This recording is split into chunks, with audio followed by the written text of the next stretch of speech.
The first murder in 2019 happened here in Lucky Strike village in the Belize district. The victim, senior citizen Howard Coleman. He was chopped to death inside his house. His body was discovered in the early hours of the morning of New Year's Day.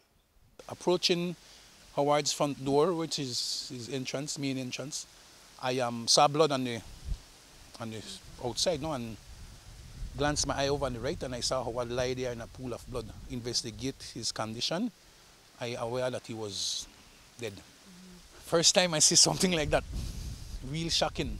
I can't believe it, and I still kind of traumatized up to last night.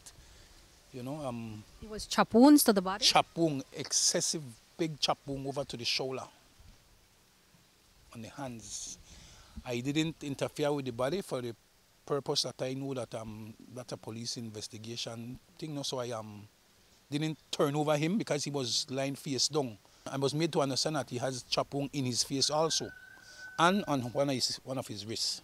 Alan Jones, the vice chairman of Lucky Strike, was the first villager on the scene. He says he found out about this killing when a resident of the village and a woman went to his house to tell him that they had been attacked and that Coleman had been chopped up sometime between 4 and 5 in the morning on New Year's Day.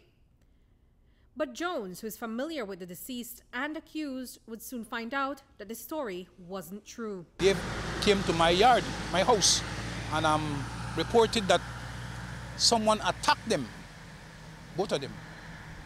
And Howard's supposed to get inflicted with chop wound, and he's outside groaning and moaning. That's why I do a little interview with him, and I said, well, how long does that happen? He said about between 4 and 5. Did he say why this person attacked any at all? I even asked him a few questions concerning to that, and he kind of give conflicting statement to me, right? At Howard's house, yeah, we find out that more likely he's telling a lie.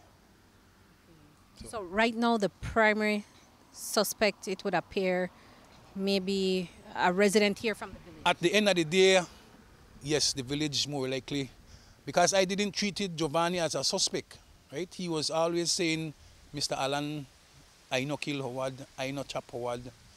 I treated him as a witness because he said somebody attacked them. Almost on a daily basis, he talks about killing.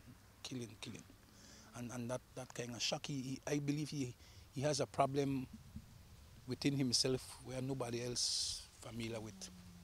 Do you know if Giovanni was under the influence of alcohol? Did he appear to be drinking when you met him that morning? He still got alcohol on his breath. I was told by other villagers that he was drinking excessively. Coleman was a wood carver in the village. He would make these pieces to sell to businesses and tourists in the Rockstone Pond area. Unconfirmed reports are that he was chopped to death with a machete used for carving. And police say the man who allegedly did it is the same man who alerted the villagers. He is Giovanni Jones, a resident of Lucky Strike. According to police, Coleman was killed because of a domestic incident that happened on his property.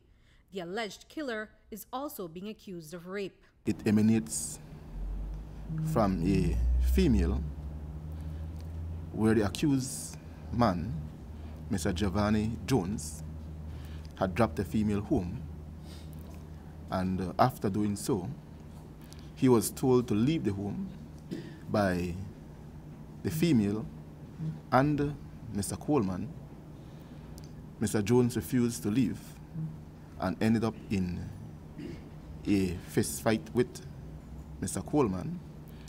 Mr. Coleman then walked outside and was followed by Jones, where Jones inflicted the fatal chop wounds to him. After doing so, Jones went back inside the house where he had sexual intercourse with the female against her will. That matter is likewise being investigated. Coleman's relatives say that he always had people staying over at his house and that he was killed by these same persons. They say that they don't know what could have gone so terribly wrong for Coleman to be killed. We think it's the same people that he had living with him did that to him. You know if these people were staying there for an extended period of time, or was it just an overnight? According to people from up there, it's people that live with him. Yeah. So they're always at the house? Always. Was there a fight? Was there an argument? Not really. It's really confusing for us because the type of person he was a really humble and outgoing person. We never heard of him getting in trouble with anyone before.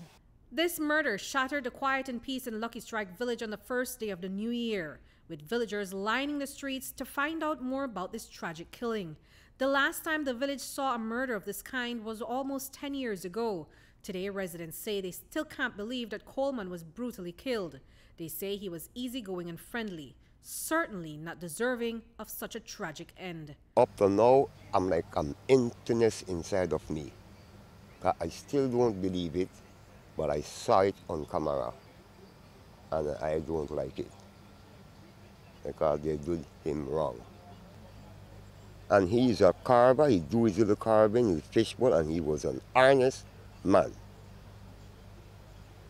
For his life to be taken like this? Just like it's totally out of order. It's wrong. He doesn't deserve that. Howard was a quiet person, I must say, in the community. More likely a handyman also. You can ask Howard to get something done and he will. He might just pop in with a little bit of lies and, back off for you and things like that. So what happened to Howard is really shocking to me personally.